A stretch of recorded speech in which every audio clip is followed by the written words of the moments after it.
আজকে ছিল 17ই ফাল্গুন, আর 17ই ফাল্গুন আমাদের জীবনের সবচেয়ে আনন্দের মুহূর্ত, কারণ এই দিনেই আমার রাধা মাধব আমার বাড়িতে প্রতিষ্ঠিত হয়েছিল।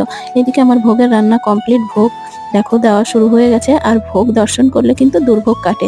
তো যাই হোক, এইদিকে আমাদের ভোগের কীর্তন শুরু। এই ভোগের দিনে যা আনন্দ হয় তা বলে তোমাদের বোঝাতে পারবো না। তো সবাই মিলে একসঙ্গে ভোগের কীর্তন আনন্দ করলাম।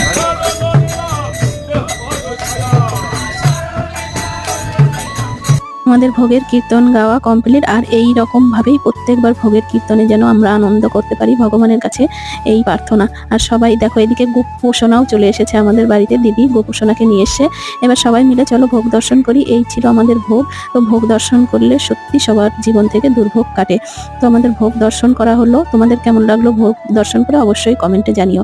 আর আজকে আমার ভাগ্নি নতুন জীবনে পা রাখতে যাচ্ছে, মানে চাকরি পেয়েছে, সে আমাদের ছেড়ে কলকাতায় যাচ্ছে আজকের দিনেই। তো ওর যেন নতুন জীবন খুব ভালো কাটুক। তো